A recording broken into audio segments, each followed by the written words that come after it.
In today's video, we're going to talk about IUI versus IVF. And welcome back to our channel, Our Fantastic Life, where we talk about fitness, finance, and fun. And now, our IVF journey. So in the last video, we talked about our first IVF appointment. But I would say there's a bit of our doctor kind of threw a, what's it called, a monkey wrench into our plans. Yeah, a little bit of something to think about. Yeah, because so first, we were just dead set on IVF. All the way 100%. But she introduced us to the idea of doing IUI, which is in vitro insemination, artificial insemination. Oh, okay. It's known as artificial insemination. Intrauterine insemination. Yeah. Where's the U part? Uterine. Oh! The uterus? I know, but I was expecting like 3 separate words, not intrauterine insemination. Intra is a word. Yeah, I think IUI sounds better than II. Yeah. Yeah. So it really gave us something to think about. So now we're going to kind of weigh the options and talk about IUI versus IVF. All right. So we're going to briefly go over the process of both IUI and IVF. So I briefly, in the last video, talked about the process of IVF. IVF, pretty much, I'm going to just go over really fast since we talked about it in the last video. The first thing, she's going to be giving me injections to produce a lot of eggs. Then she'll be extracting those eggs, mixing it with the sperm in like a petri dish or whatever. Or test tube. Test tube. And then placing it back inside of me where I'll be taking medication. As an embryo. Yeah, as an embryo. And then hopefully... Baby comes out, hopefully. Hopefully. So for IUI, pretty much it's similar to IVF. Ish. Except, so she's going to give me medication to produce eggs. Once I produce the eggs after like a week and a half, she's gonna check to see how many eggs I produce. Usually it'll be about 1 to 3 eggs. Sometimes you might not. So when you go back, they're going to reevaluate. They might give you something more aggressive if you haven't responded to those pills. Usually 1, 2 to 3 eggs.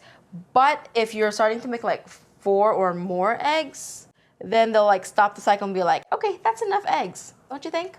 I think so. Sure. So the goal is to do 1, 2, or 3 eggs. Anything above 4, then they're going to taper down. That's the goal, is 1, 2, 3 eggs. 1 to 2 or 3 eggs. By that time, the sperm should be already shipped from the cryo bank, from the sperm bank, and insert. They just use like this really long, it's like a really small straw, but long.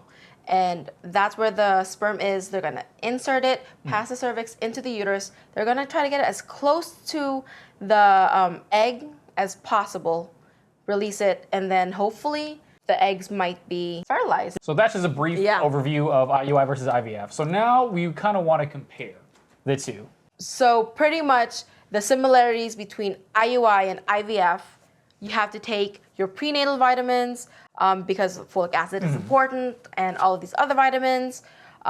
You have to do your CMV testing because we're using a sperm donor. And the genetic screening test. Genetic screening, though it's optional, we chose to do it because it'll be beneficial in the long run.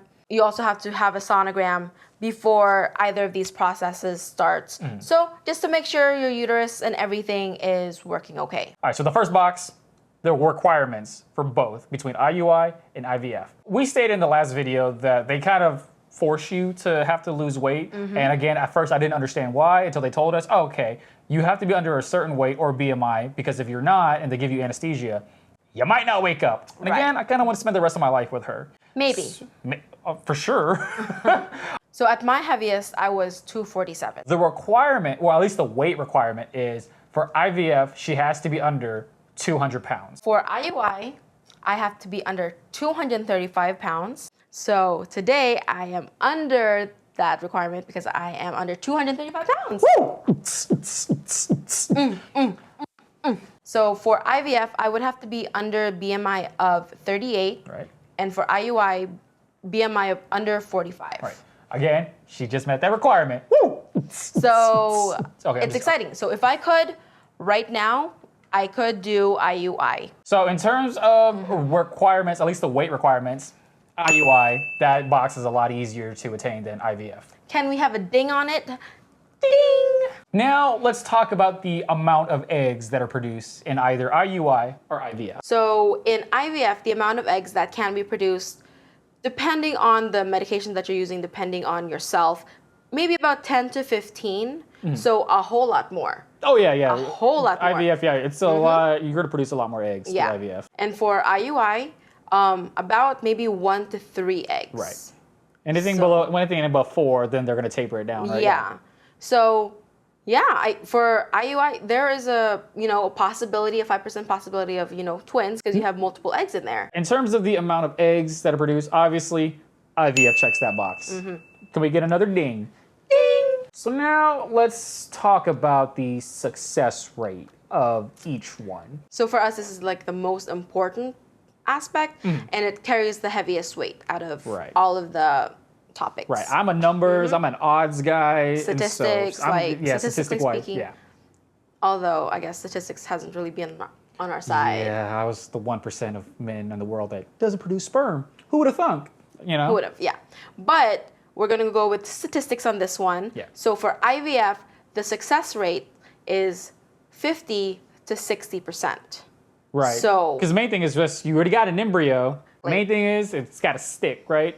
Yep. And stay still. Are you gonna be like, yeah, when I do IVF, I'm gonna be like afraid to do anything? Yeah, I'll be like, babe, give me some water. Fine. If IVF is successful, whatever you need, I got you. Yay. So now let's talk about the success rate of IUI. So for IUI, it is about 10 to 15%. Which, that's very low for my liking. But from what they've told us, 10 to 15% is actually the success rate just naturally. And so with IUI, because they're pretty much just doing the exact same thing as natural, you're just gonna inject the sperm directly to where the egg is. They say that they can't guarantee a higher percentage than the natural birth rate, which it still doesn't make sense to me. Yeah.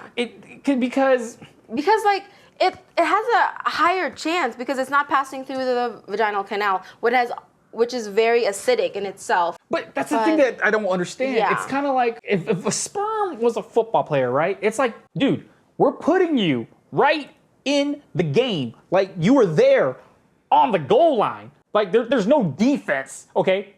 No defense whatsoever. You are on the goal line. The touchdown is right there, okay? And so for it to be 10 to 15%, and it's like you are there on the goal line. There's no defense, no acidity, no nothing, and you still don't score the touchdown. It's like the sperm is saying, "Oh look, there's the egg. Do I'm something. gonna go this way there.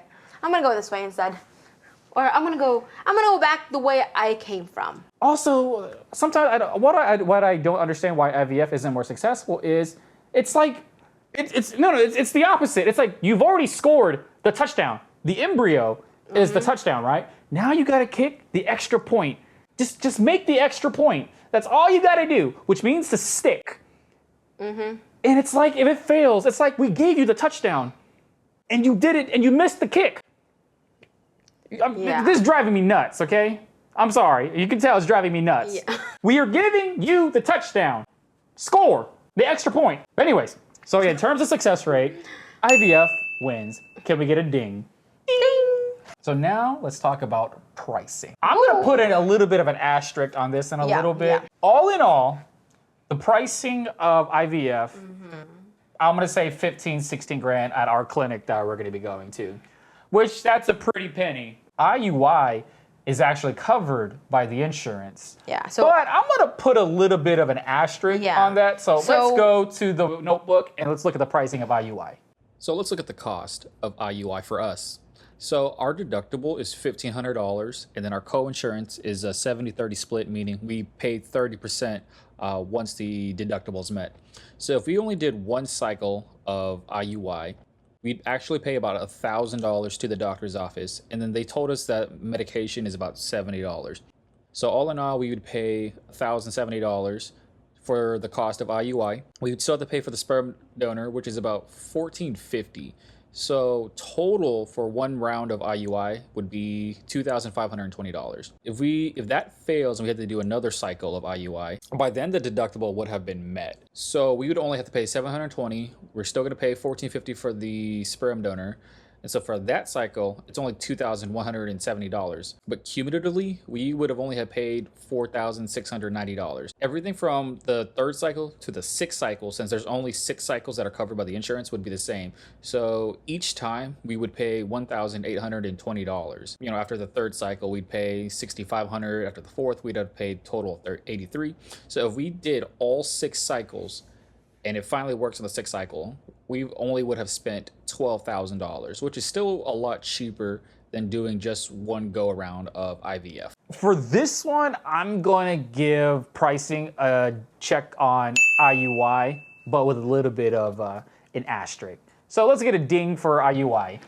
Ding! Let's look at length of time. For IUI, they said it was really just a 1-month process. 1-month process. After like a month, no positive pregnancy test, then you can try it again the next month. So it's really a short process compared to IVF, which is 2 to 4 months. 2 to 4 months, yeah. But you have like so many things that are going into it, like taking the eggs out, putting the embryo in, taking all these meds. So that takes a little bit longer, but I feel like that's okay because that's how long it would take for any normal person to get pregnant anyway. That's true, yeah. So I would say in terms of overall process, again, we're gonna have to give it to IUI. Yeah. It's less invasive than IVF. You're not gonna have to, go under anesthesia. It's a quicker process. It's a shorter process. Easier. It costs less. It costs less if it works the first time. Yeah. So, with that being case, I'll give the process to IUI. So let's get a ding for that one. Ding! So overall, I would say that IUI obviously is an easier choice. Well, easier process. Easier process. However, I think the success rate is, it's weighted the most. It's weighted the most. And it gives us, as I said, more of a fighting chance. It's more of a fighting chance. You've already scored the touchdown. The only thing I have to do enough with the sports metaphors. That's how helps me understand it, okay? So again, you scored the touchdown, now you gotta kick the extra point. And I'm gonna put more of my faith in the IVF. Also, I feel like IVF, again, gives us more options. If our YouTube careers take off, it would be nice to be able to travel the world for, 4 or 5 years. Come back, come back, unfreeze the embryos, and then, Or have one baby now and then in 2 years have another baby. Right. Thinking about children. Right. We're gonna have children either way. I'm just saying, if our YouTube careers take off. I don't want to be like 37 having our first baby. There's nothing wrong with having a baby at 37. For the most part, 99.99% chance we're gonna do IVF. We'll definitely keep y'all updated. But yeah, that I think for us, we're gonna stick to the IVF process. But there's a chance. I mean, that's just the best option for us. For us, and what we want to do in the future. And what we want to do and what we're going through. Everybody is different. So just make the best decision that you can for your family and for your marriage, yourself, your spouse, and We talked about the finances of it. We talked about the requirements. We talked about the weight requirements. So don't forget to check out our weight loss journey and our debt-free journey in order to pay for this and to be able to do IVF. So see y'all in those videos. Pound it.